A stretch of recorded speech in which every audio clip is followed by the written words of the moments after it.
반갑습니다. 2학년 친구들 온라인 국어 수업 시작하겠습니다.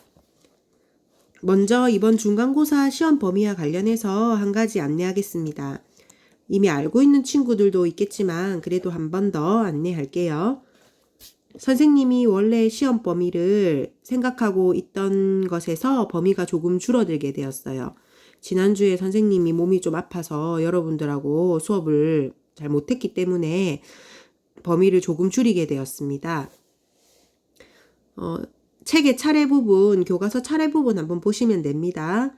원래는 선생님이 1단원 전체를 시험 범위로 생각을 했었는데 1-3단원 공감하며 대화하기 단어는 이번 범위에서 제외하도록 하겠습니다. 그래서 시험 범위는 1-1단원 넌 바보다와 1-2단원 나의 모국어는 침묵 여기까지를 교과서 시험 범위로 하겠습니다. 그리고 선생님이 교과서 내용과 관련해서 보충 학습지들을 프린트물로 나눠줬죠. 그것들도 전부 시험 범위에 들어갑니다. 그러니까 선생님이 나눠준 학습지도 잘 챙기시고 학습할 때 활용을 하고 잘 정리를 하셔야 됩니다. 오늘 공부할 내용은 선생님 화면에 띄워놓았듯이 한용운 시인의 님의 침묵이라는 시입니다.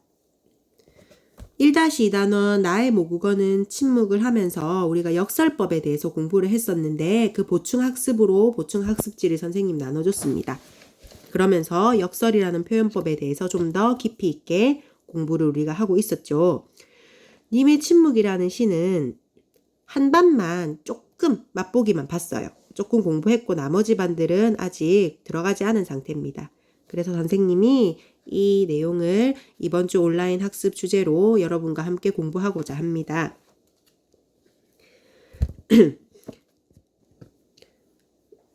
이 시는 조금 필기할 내용이 많기 때문에 선생님 필기하는 내용을 여러분들이 조금 꼼꼼하게 체계적으로 잘 정리를 해주셨으면 좋겠습니다. 그리고 혹시 이 프린트물을 잃어버린 친구라든지 집에 가져가지 않은 친구들, 없는 친구들을 위해서 선생님이 이 학습터의 영상 옆에 이 프린트물 올려두었으니까 출력해서 활용을 하시면 됩니다. 만약에 출력하기도 어려운 상태인 친구들은 어떻게 하면 될까요? 이 시를 공책이나 연습장에 한번 옮겨 쓰십시오. 옮겨 쓴 다음에 선생님 학습하는 내용 같이 공부해 주시면 됩니다. 어렵지 않죠? 자, 그러면 우리 한번 본격적으로 수업 시작해 보겠습니다. 이 시를 먼저 한번 읽어봐야 되겠죠. 선생님이 낭송해 볼 테니까 여러분들도 선생님 따라서 집에서 낭송을 한번 해보세요. 낭송을 하는 게 제일 좋아요. 낭송을 하거나 또 그렇지 않으면 눈으로 같이 따라 읽으시면 됩니다. 그러면서 이 시가 어떤 의미를 가진 시일까 한번 생각을 해보세요. 님의 침묵, 한용운. 님은 같습니다. 아, 사랑하는 나의 님은 같습니다. 푸른 산빛을 깨치고 단풍나무 숲을 향하여 난 작은 길을 걸어서 차마 떨치고 갔습니다. 황금의 꽃같이 굳고 빛나던 옛 맹서는 차디찬 티끌이 되어서 한숨의 미풍에 날아갔습니다. 날카로운 첫 키스의 추억은 나의 운명의 지침을 돌려놓고 뒷걸음쳐서 사라졌습니다. 나는 향기로운 님의 말소리에 귀먹고 꽃다운 님의 얼굴에 눈 멀었습니다. 사랑도 사람의 일이라 만날 때에 미리 떠날 것을 염려하고 경계하지 아니한 것은 아니지만 이별은 뜻밖의 일이 되고 놀란 가슴은 새로운 슬픔에 터집니다. 그러나 이별을 쓸데없는 눈물의 원천을 만들고 마는 것은 스스로 사랑을 깨치는 것인 줄 아는 까닭에 걷잡을 수 없는 슬픔의 힘을 옮겨서 새 희망의 정수박이에 들어부었습니다. 우리는 만날 때 떠날 것을 염려하는 것과 같이 떠날 때 다시 만날 것을 믿습니다. 님은 같지만은 나는 님을 보내지 아니하였습니다. 제 곡조를 못 이기는 사랑의 노래는 님의 침묵을 휩싸고 돕니다. 이 시는 1920년대의 시입니다. 지금으로부터 한 약 100년 전쯤의 시다. 그쵸? 그리고 이 시를 쓴 한용운이라는 시인은 시인이기도 했지만 승려이기도 했습니다. 승려는 스님을 말하는 겁니다. 스님이기도 했고요. 그리고 1920년대가 우리나라의 역사적인 어떤 사건이 있었는데 우리나라가 1910년에 이제 일제강점기가 시작이 됩니다. 그래서 20년대부터 쭉 해서 1945년에 광복이 되죠. 그래서 20년대는 우리 일제강점기였어요. 그때 이 한용운 시인은 독립운동을 하기도 했어요. 그래서 승려이자 시인이자 독립운동가이기도 했습니다. 대단한 사람이었죠. 문학적으로도 여러 시를 썼기 때문에 유명한 분이지만 역사적으로도 굉장히 중요한 인물입니다. 우리가 이 정도로 배경 지식을 조금 가지고 한번 시를 볼게요. 먼저 이 시는 기승전결의 방식으로 내용이 이루어져 있어요. 기승전결이 무엇이냐 여러분 아마 궁금할 거예요. 기승전결이라는 거는 우리 동양에서 서양에 반대되는 말 동양입니다. 우리 동양에서 중국이나 뭐 우리나라 이런 동양에서 시를 창작하는 어떠한 한 방법을 기승전결이라고 합니다. 기승전결에 대해서 선생님 먼저 여러분과 함께 공부해 보겠습니다. 기승전결은 동양의 전통적인 시작법의 한 종류예요. 시작은 스타트라는 시작이 아니고 시를 창작하는 방법이란 뜻이에요. 그래서 시를 창작하는 어떤 동양의 전통적인 방법입니다. 그러니까 한자예요. 전부 한자인데 우리가 한자까지는 이제 보지 않고 뜻만 한번 해볼게요. 기라는 것은 기가 일어나다라는 뜻이에요. 그래서 시 속에서의 생각이 일어나는 단계라는 거예요. 시작하는 단계라고 생각하시면 됩니다. 시 속에서의 생각이 일어난다. 그래서 시상이 일으켜지는 단계, 시상을 일으킨다라는 게 기입니다. 그리고 승은 이어간다라는 뜻이에요. 시작했으면 쭉 내용이 이어가야 되겠죠. 이어져야 되겠죠. 그래서 승은 그 내용을 이어받아서 발전시킨다라는 뜻입니다. 그 다음 전은 전환된다, 바뀐다라는 뜻입니다. 그래서 쭉 이어받아서 발전시켜 오던 장면이나 생각을 새롭게 전환하는 부분이 바로 전입니다. 그리고 마지막으로 결인데 결은 끝맺는다라는 뜻입니다. 결말이라는 말 들어봤죠? 결. 그래서 전환시킨 내용을 앞에까지 쭉 나와 있는 전체를 묶어서 여운이 깃들도록 끝맺는다라는 거예요. 여운이 뭘까? 여운. 여운은 잔잔하게 남아있는 감동이나 감정을 말해요. 그래서 앞에 나와 있는 전체 내용들을 딱 묶어서 잔잔하게 감동이 남도록 시를 끝맺어 준다라는 거예요. 이런 게 바로 기승전결의 방식입니다. 그래서 앞서 우리가 지금 보았던 님의 침묵이라는 시가 이 기승전결의 동양의 전통적인 시 창작법을 따르고 있다라는 것을 기억하고 다시 시로 돌아가 보겠습니다. 자, 시를 그럼 기승전결로 내용상 한번 나누어서 정리를 해볼게요. 총 몇 행으로 이루어져 있는지 볼까요? 1, 2, 3, 4행, 5, 6행. 요 밑에 7행일까요? 7행이 아니에요. 내용을 한번 읽어볼게요. 글자가 하나 톡 튀어나와 있죠, 지금. 육행 볼게요. 사랑도 사람의 일이라 만날 때 미리 떠날 것을 염려하고 경계하지 아니한 것은 아니지만 이별은 뜻밖의 문장이 아직 끝나지 않았죠. 뜻밖의 일이 되고 원래는 이렇게 쭉 이어져야 되는데 자리가 없어서 한 칸 내려온 거예요. 그러니까 이 두 줄이 전체적으로 육행이 되는 겁니다. 그리고 그러나가 7행, 그 다음 우리는 8행, 구행, 제국조는부터 10행, 총 10행으로 이루어져 있는 시입니다. 그래서 1행부터 4행까지 나누면 여기까지가 기승전결해서 시상이 시작되는 기가 됩니다.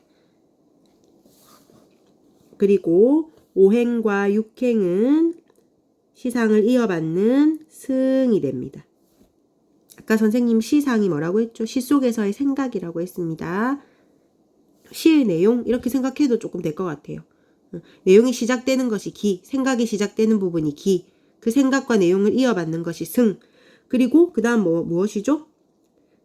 그 이어받아 오던 내용이 생각이 전환되는 것이 뭐였죠? 전이죠. 전은 7행에서 8행까지가 전입니다.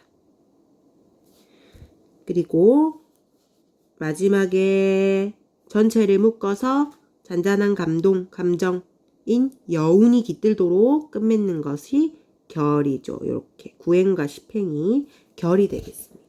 이렇게 전체적으로 내용을 나누면 될 것 같아요. 이렇게 나눠서 한번 살펴볼게요. 자, 우리가 시를 조금 더 자세히 보기 전에 늘 하는 게 있죠. 이 시에서 화자가 누구인지 우리가 항상 찾아본다, 맞죠? 이번에도 한번 찾아볼게요. 그리고 두 번째로 뭘 찾아보죠? 화자가 시 속에서 어떤 상황에 처해 있는지, 그리고 마지막으로 그 처한 상황에서 어떤 정서를 느끼고 어떤 태도를 취하고 있는지, 요걸 우리가 먼저 살펴본다, 그쵸? 이걸 살펴보고 나면 시를 조금 더 깊이 있게 이해하는 데 많은 도움이 된다. 자, 화자가 누구일까요? 화자는 시에 나와 있죠. 화자는 나입니다. 나. 그럼 이 화자가 지금 시 속에서 어떤 상황에 처해 있는지 한번 생각해 봅시다.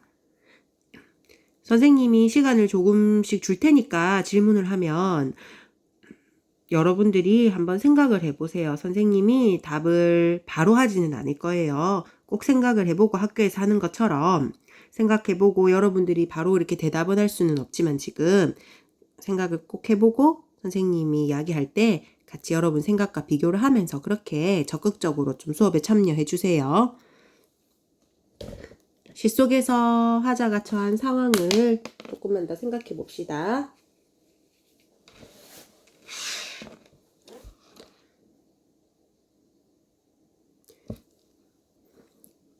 일행만 보아도 우리가 추측해 볼 수 있습니다. 님은 같습니다 라고 이야기가 나오죠. 사랑하는 나의 님은 같습니다. 진달래꽃하고 굉장히 비슷한 어떤 느낌이 들지요. 임과 이별한 상황, 이미 갔다, 이미 떠났다라는 걸 알 수 있어요. 그 진달래꽃에서는 임과의 이별의 상황을 가정을 해봤고 여기서는 이미 진짜 떠났네요. 상황은 이미 임과 이별한 상황이에요. 이미 갔어요.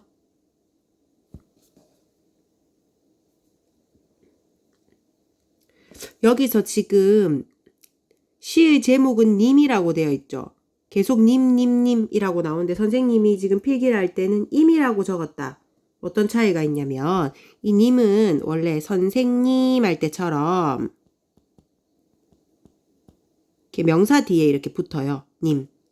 근데 이것을 명사로 쓸 때 그냥 님이라고 쓸 때는 님이라고 안 쓰고 초성의 니은이 이응으로 바뀌어야 돼.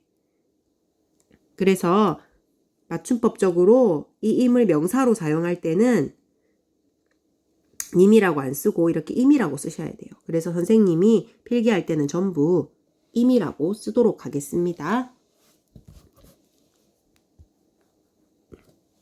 임과 이별한 상황입니다. 자, 그러면 이러한 상황에서 화자는 어떤 감정을 느끼고 있고 어떤 태도를 취하고 있을까요? 선생님이 한 30초 정도 시간 줄 테니까 생각해 보십시오.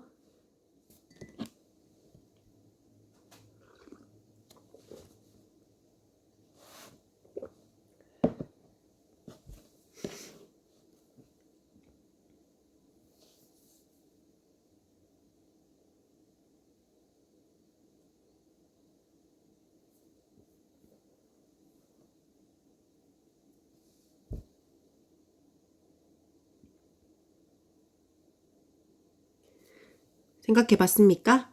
자, 임과 이별했어요. 임과 이별한 상황에서 하자가 좋아해요? 아니죠. 그러면 어떤 감정이 든대요? 슬퍼하고 있죠. 육행쯤 보면 새로운 슬픔에 터집니다 라고 이야기하면서 슬퍼한다라는 내용이 나와요.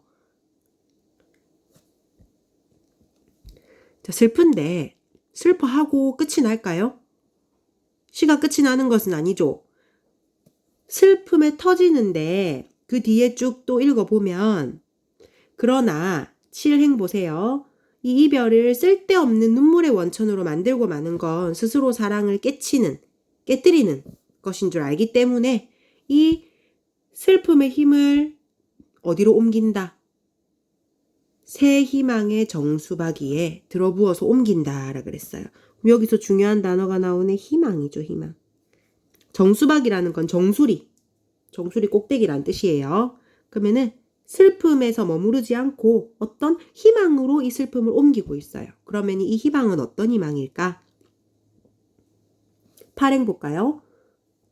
우리는 만날 때 떠날 것을 염려하는 것과 같이 떠날 때 다시 만날 것을 믿습니다. 그랬어. 그러면 지금 님은 떠났지만 님과 다시 어떻게 할 거다? 다시 만날 것이라는 것을 믿는다. 이것이 바로 새로운 희망이겠죠. 그래서 임과 이별한 상황이에요. 화자는 슬퍼요. 근데 슬픔으로 끝나지 않고 임과 다시 만날 것을 희망하고 있는 것입니다. 그래서 화자의 정선화 태도 한번 써보겠습니다. 어떤 슬픔에 지금 파묻혀서 끝나지 않아요. 그래서 슬픔을 이겨냅니다. 슬픔을 극복하고 어떻게 하겠다? 임과 다시 만나는 것을 희망하는 거죠. 다시 만난다라는 거는 우리가 재회라는 단어로 쓰면 되겠어요. 다시 만난다는 뜻입니다. 임과 재회를 희망함.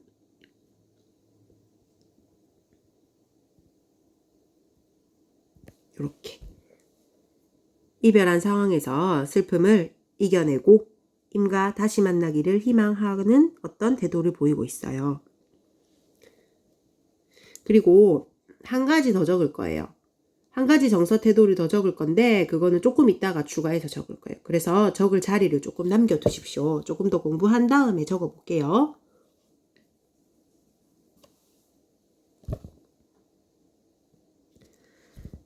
자, 그러면 이제 본격적으로 시를 조금 더 깊이 있게 살펴보도록 하겠습니다.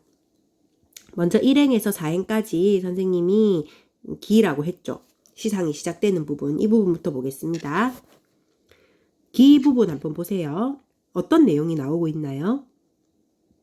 님은 같습니다. 사랑하는 나의 님은 같습니다. 이별의 상황이 나오고 있죠. 2행 계속 볼게요. 푸른 산빛을 깨치고 단풍나무 숲을 향하여 난 작은 길을 걸어서 차마 떨치고 갔습니다. 계속 갔다는 얘기가 무엇되고 있습니까? 반복되고 있습니다. 황금의 꽃같이 굵고 빛나던 옛 맹선은 차디찬 티끌이 되어서 한숲의 미풍에 날아갔습니다.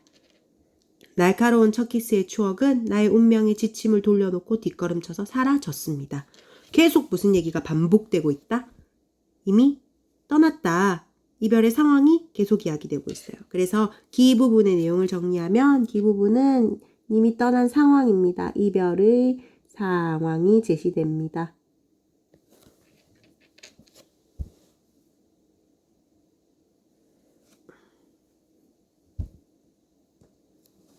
자, 좀 전에도 이야기했듯이 지금 기 부분에서는 님이 갔다라는 내용이 반복되고 있어요. 그죠?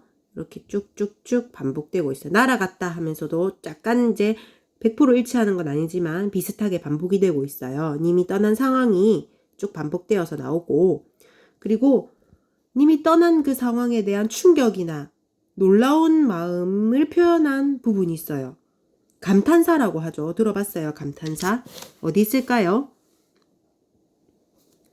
라는 부분입니다. 바로 이 부분. 라는 거, 자신의 어떤 놀라운 마음을 표현한 단어입니다. 감탄사라고 하는데 문법적으로는 감탄사인데 우리가 시에서는 이걸 감탄이라 안 하고 영탄이라고 합니다. 영탄. 영탄. 그래서 이런 감탄사를 사용해서 자신의 화자의 어떤 감정을 나타내는 이런 표현법을 영탄법이라고 합니다. 우리 이제 반복되고 있으니까 이건 반복법이라고 할 수도 있겠죠. 그래서 반복법과 영탄법이 나타납니다. 그럼 여기서 아라고 했을 때 어떤 감정이 나타날까요? 이 감탄사가 사용된 일행을 보면 돼요. 님은 같습니다. 아, 사랑하는 나의 님은 같습니다. 어떤 감정이에요? 님이 떠난 것에 대한 어떤 슬픔이나 충격을 감정을 표현하고 있는 거죠. 선생님이 이 얘기를 왜 하냐면 이 감탄사가 여기만 나오는 게 아니고 이 시에서 한 번 더 나와요. 어디 나오는지 한번 찾아보실래요? 구행에 보면 또 아가 나오죠. 여기 일행에 있는 아와 구행에 있는 아는 똑같은 감탄사지만 형태는 똑같지만 그 의미는 같지 않습니다. 그래서 일행에 있는 이 감탄사는 이별의 슬픔과 충격을 이별의 슬픔과 이별에서 오는 그 충격을 표현하는 드러내는 감탄사입니다. 이렇게 한번 체크를 해 놓으십시오. 자, 다음 이행 볼까요? 이미 어디로 갔을까요? 푸른 산빛을 깨치고 갔어요. 푸른 산빛 동그라미 깨치고는 이제 깨트리고라는 거예요. 어디로 갔을까요? 단풍나무 숲을 향하여 난 작은 길을 걸어서 작은 길로 갔는데 이 작은 길은 어디를 향해 있습니까? 단풍나무 숲이죠. 세모 해보세요.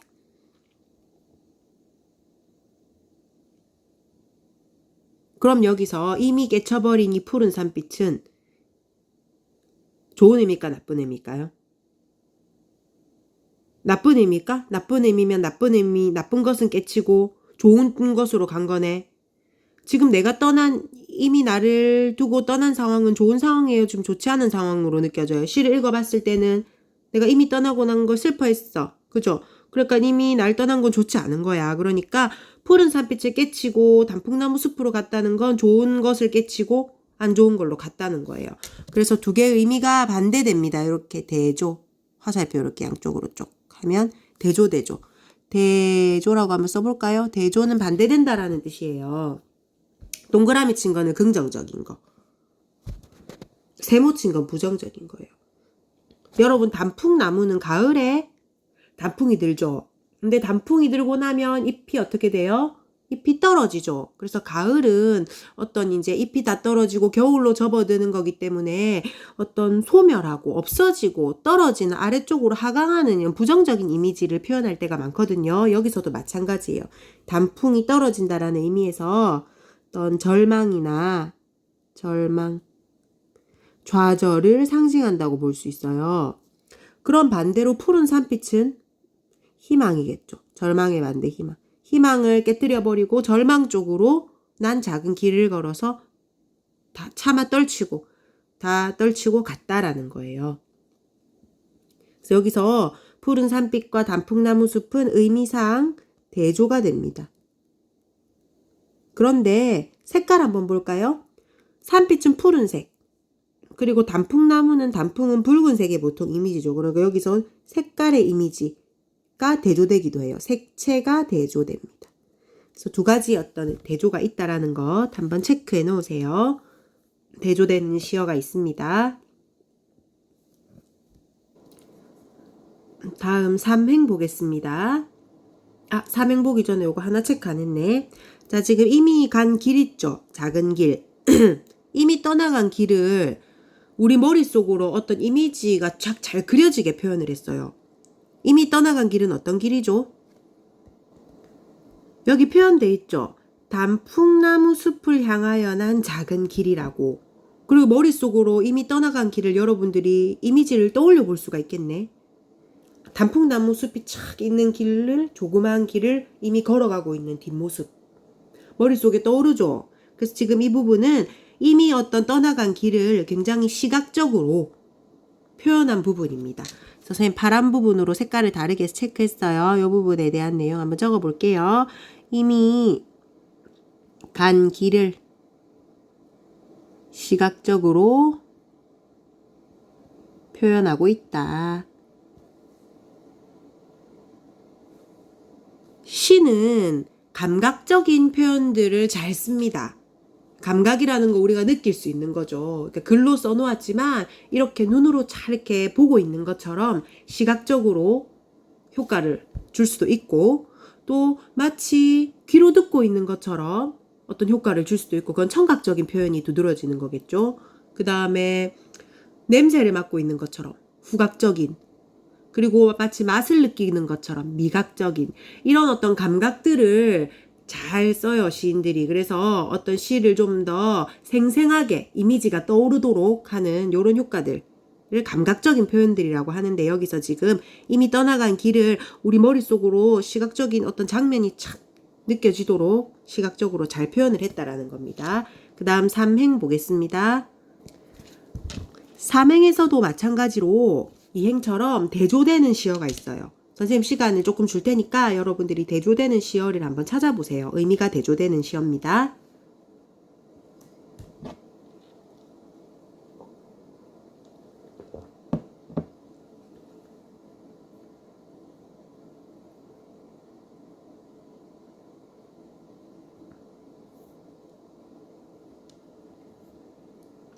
자, 찾으셨나요? 삼행 볼게요. 황금의 꽃같이 굽고 빛나던 옛 맹서는 차디찬 티끌이 되어서 한숨의 미풍에 날아갔습니다. 자, 여기서 맹서라는 말이 나오는데 맹서는 맹세입니다. 맹세. 나 맹세할게 이런 말 하죠. 어떤 약속을 꼭 실천하겠다, 지키겠다고 다짐하는 게 맹세잖아요. 그래서 이 맹세가 이렇게 표현되어 있네. 황금의 꽃같이 굳고 빛나던 옛 맹세입니다. 이것이 차디찬 티끌이 되어서 티끌은 먼지 같은 거잖아요. 차가운 티끌이 되어서 한숨의 미풍. 미풍은 약한 바람을 말해요. 우리 선풍기에도 보면은 미풍, 약풍, 강풍 이런 거 있잖아요. 미풍은 아주 약한 바람을 말하거든요. 한숨의 미풍이 날아갔대. 왜냐면 이미 떠났잖아요. 그러니까 우리의 그 옛 맹세, 다짐은 차가운 먼지가 돼서 약한 바람에 다 날아가 버렸다라는 거예요. 그럼 여기서 황금의 꽃같이 그렇게 반짝반짝 굳고 빛나던 맹세는 뭐 어떤 맹세였을까? 임과의 그런 사랑이었겠죠. 그래서 이 부분 황금의 꽃같이 굳고 빛나던 옛 맹서는 임과의 사랑입니다. 변하지 않을 그런 사랑이었겠죠. 변하지 않을 평생 사랑할게 뭐 이런 거겠죠. 사랑의 어떤 약속, 다짐 이런 게 황금의 꽃같이 굳고 빛나던 맹세가 된 거예요.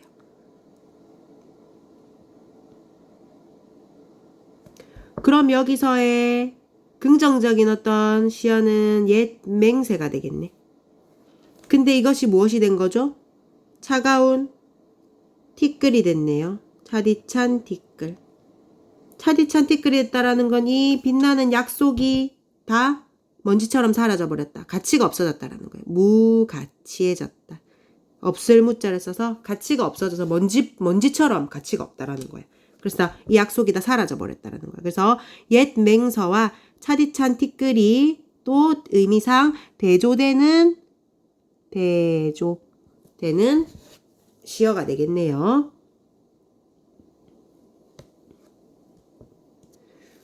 그리고 여기 보면 표현법이 하나 더 있는데 여러분 초등학교 때 배웠을 거예요.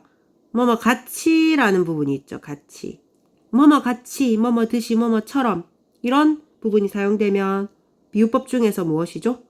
지규법이죠. 지규법. 선생님이 헷갈릴까봐 보라색으로 적었는데 여기 땡겨가지고 지규법.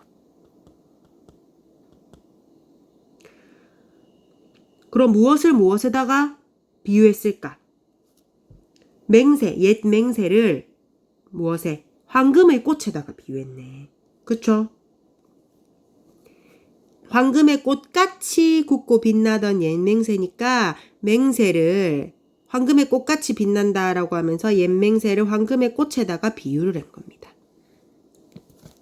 됐죠? 자, 이렇게 직유법도 사용됐다라는 걸 한번 볼게요. 자, 그리고 사행 볼게요. 날카로운 첫 키스의 추억은 나의 운명의 지침을 돌려놓고 뒷걸음쳐서 사라졌습니다. 지금 이미 떠난 상황이니까 또 이런 것들도 다 사라졌겠네요. 그럼 무엇이 도대체 사라졌는지 봅시다. 자, 여기서 날카로운 첫 키스의 추억은 무엇을 의미하는가? 첫 키스잖아요. 그러니까 이것은 임과 처음 만난 순간의 그런 기쁨, 또 황홀함 이런 것들을 날카로운 첫 키스의 추억이라고 굉장히 감각적으로 또 표현을 한 부분이에요. 그래서 이렇게 하나 적어볼게요. 임과 만난 순간의 황홀함을 표현한 겁니다. 그게 바로 날카로운 첫 키스의 추억이에요. 자, 임과 처음 만난 그 순간의 황홀함이 나의 운명의 지침을 돌려놨대요. 그럼 내 운명을 어디로 돌려놓은 거야? 처음에 임을 만나기 전까지는 몰랐던 임의 사랑을 깨닫는 순간으로 운명의 지침이 돌아갔다라는 거예요.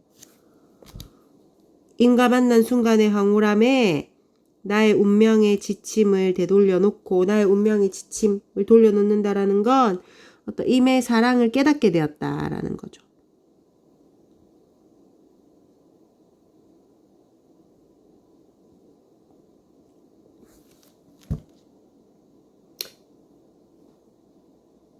그래서 나는 임과 만난 순간에 너무 황홀해서 내 운명이 임의 사랑을 탁 깨닫게 되면서 임에게 푹 빠졌어.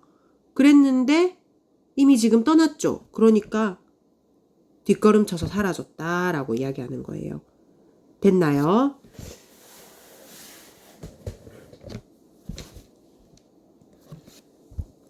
자, 그래서 1행부터 4행까지가 지금 이미 떠났다라는 이별의 상황이 제시되어 있는 부분입니다. 오늘은 여기까지만 내용을 정리하고 다음 시간에 남은 부분을 다 정리할 거예요. 그래서 오늘 배운 내용을 함께 정리하면서 마무리하도록 하겠습니다. 님의 침묵은 조금 선생님이 이제 조금 이따 키울게요. 님의 침묵은 1920년대 시고 이 시를 쓴 한용운 시인은 승려이면서 독립운동가이기도 합니다. 문학사적으로나 역사적으로나 굉장히 중요한 인물입니다. 이 작품은 시팽으로 되어 있는 시고 이 작품의 화자는 누구였습니까? 나였습니다. 나는 시 속에서 어떤 상황에 처해 있나요? 임과 이별한 상황, 이미 떠난 상황입니다. 여기서 느끼는 정서와 태도는 한 2가지 정도로 정리할 건데 오늘은 1가지만 정리했어요. 슬퍼하는데 슬퍼하고 끝나는 게 아니라 슬픔을 희망으로 바꿨죠. 그래서 슬픔을 극복하고 어떤 희망으로 바꿨죠? 임과 다시 만나는 것, 재회, 임과 재회를 희망하는 어떤 태도를 보이고 있다라는 것을 우리가 찾아보았었습니다. 이 작품은 기승전결, 동양의 전통적인 시작법으로 되어 있는 시입니다. 그래서 우리는 오늘 기까지, 시상이 일어나는 부분까지를 봤습니다. 한번 1행에서 4행까지 내용을 다시 한번 정리해 볼게요. 4행까지밖에 안 되는데 필기해야 될 부분이 굉장히 많았잖아요. 그래서 조금 키워볼까요?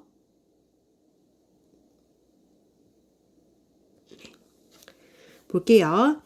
자, 1행에서 4행까지 부분에서 이미 갔다라는 내용이 무엇되고 있다? 반복되고 있습니다. 그래서 반복법을 알 수 있고 그리고 여기서 감탄사를 아라고 사용함으로써 시에서 어떤 이런 감탄사를 사용하는 표현법을 영탄법이라고 그랬죠? 영탄법도 사용되었습니다.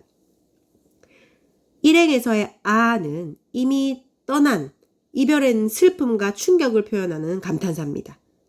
그런데 9행에서의 아는 좀 다른 의미를 가지고 있는 감탄사로서 구분해야 된다고 선생님이 이야기를 했었죠.